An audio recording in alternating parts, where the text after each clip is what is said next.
कई सवाल उठ रहे हैं। सवाल ये है कि क्या श्रद्धा की हत्या का आरोप आफताब झूठ बोल रहा है? क्या आफताब पुलिस को गुमराह कर रहा है? ऐसे में हम दिल्ली से लेकर मुंबई तक श्रद्धा और आफताब को सालों से जानने वाले लोगों से मिले, उनसे बात की और एक एक कड़ी को जोड़कर देखा श्रद्धा के कातिल की ब्रेन मैपिंग।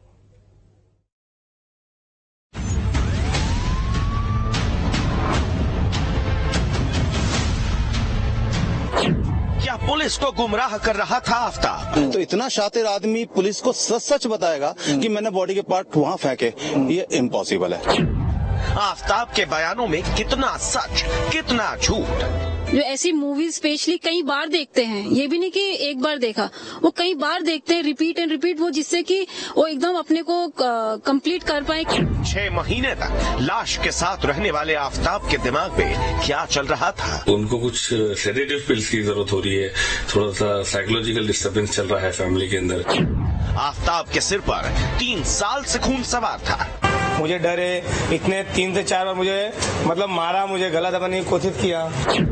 सालों से आफताब के जुल्म झेल रही थी श्रद्धा। नशा करता है, नशे में रहेगा, हमेशा मारते रहता है, गला दबाने की कोशिश करता है मुझे। आफताब के निशाने पर और कितनी लड़कियां थी? मुझे ये डर है, मुझे मार के ये मेरे को घर में बंद रखता है, उसका एफआईआर भी है। ये वो चंद सवाल हैं जिनका जवाब पुलिस को भी चाहिए और पूरे देश को, क्योंकि जब से श्रद्धा की मौत का खुलासा हुआ है तब से आज तक जो डेवलपमेंट हुई है उससे ये सवाल खड़े हो रहे हैं।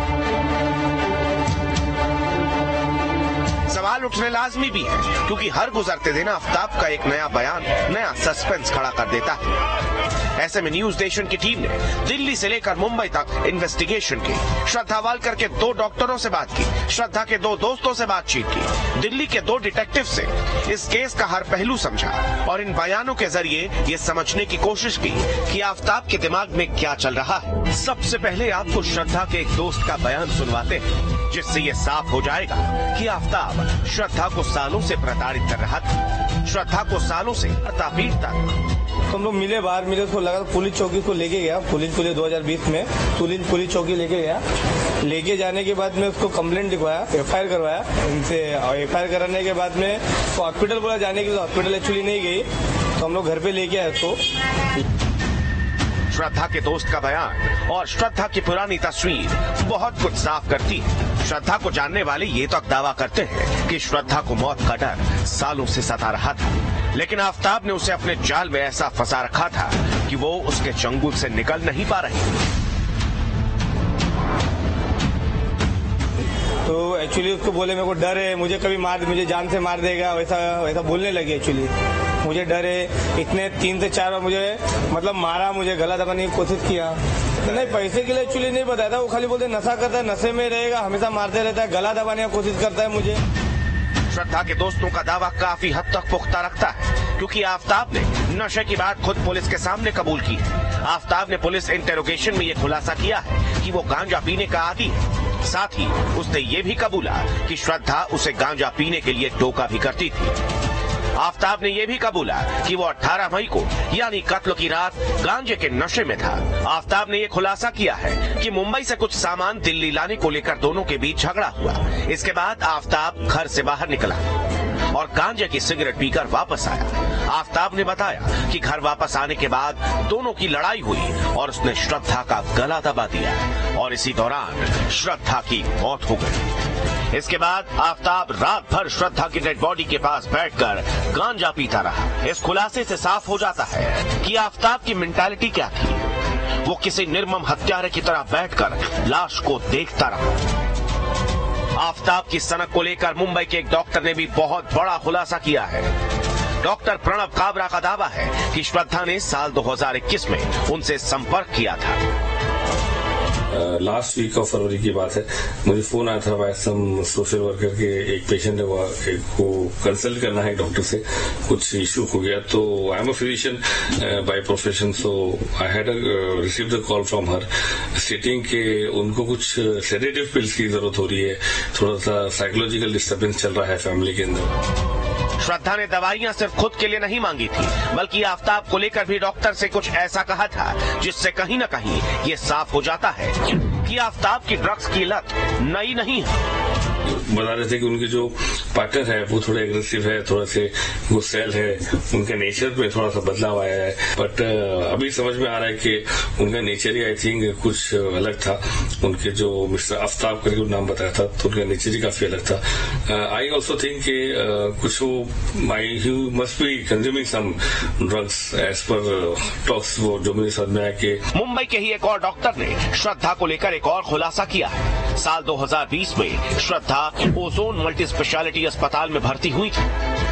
श्रद्धा यहाँ पे 3 दिसंबर 2020 से 6 दिसंबर 2020 तक एडमिट थी। वो काफी तेज गर्दन का दर्द और पीठ का दर्द के कारण आई थी। जब हमने हिस्ट्री पूछा तो उसने भी हमें कोई ऐसे मारपीट का कारण नहीं बताया। बाकी जो उसके इन्वेस्टिगेशंस हुए उसमें एक्सरे पे भी हमें थोड़ा सा स्पाज्म नजर आया, मतलब जो स्पॉन्डिलाइसिस जैसे फीचर्स रहता है। मुझे जहाँ तक रिकॉल है उसको एडमिशन के समय आफ्ताब था उसके साथ। यहाँ एक बात गौर करने वाली है, श्रद्धा ने चोट की वजह नहीं बताई। ऐसा इसीलिए भी हो सकता है क्योंकि आफ्ताब वहाँ उसके साथ मौजूद था।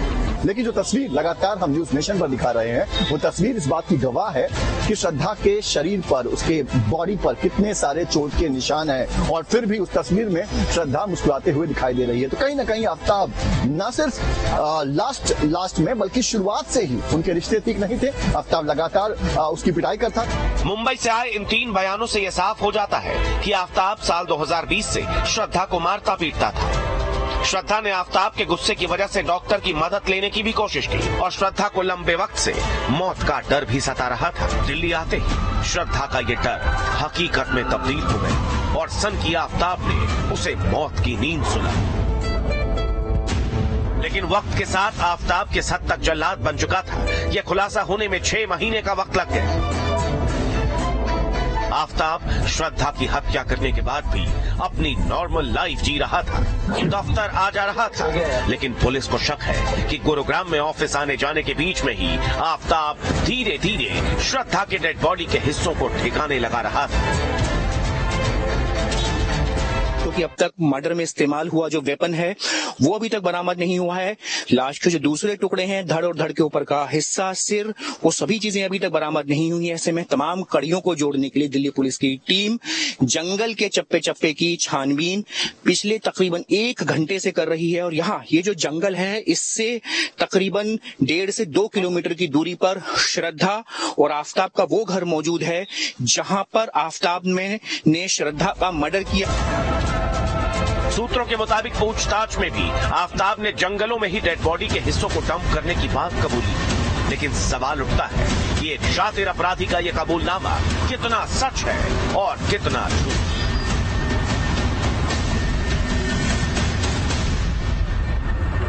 क्योंकि उसकी शातिरपन इससे पता चलता है कि जो घर के अंदर कत्ल करता है, घर के अंदर बॉडी को रखता है, उसके अंदर खाना रखता है, सब कुछ फ्रिज के अंदर वहीं खाता पीता है, तो ये सारी चीजें जो दिख रही हैं इससे क्लियर पता चलता है कि बहुत शातिर है। तो इतना शातिर आदमी पुलिस को सच बताएगा कि मैंने बॉडी के पार्ट वहां फेंके, ये इम्पॉसिबल है। आफ्ताब को लेकर यह भी खुलासा हुआ है कि श्रद्धा की हत्या के बाद उसने पहले तो श्रद्धा का फोन बेच दिया, सिम तोड़ डाला, लेकिन फिर उसने अपने कुकर्मों का खुलासा होने के डर से वही फोन नंबर दोबारा लिया और श्रद्धा बनकर लोगों से बात करता रहा। ऐसे में यह अंदाजा लगाया जा सकता है कि ये प्लानिंग एक रात की नहीं है। ये एक पहला ही ऐसा नहीं है जो इन मूवी से या इन टाइप की सीरीज देख के हुए हैं। ऐसे बहुत से केसेस हैं इंडिया में भी, इंडिया के बाहर भी, जो ऐसी मूवीज स्पेशली कई बार देखते हैं। ये भी नहीं कि एक बार देखा, वो कई बार देखते हैं, रिपीट एंड रिपीट, वो जिससे कि वो एकदम अपने को कंप्लीट कर पाए कि हाँ फाइनल अगर मैं ऐसा करूंगा तो क्या। आफ्ताब पूनावाला हर रोज नए खुलासे कर रहा है, हर रोज कुछ नई कहानी बता रहा है। लेकिन सवाल उठता है कि आफ्ताब के ब्रेन में क्या चल रहा है, वो कितना सच बोल रहा है और कितना झूठ। इसका खुलासा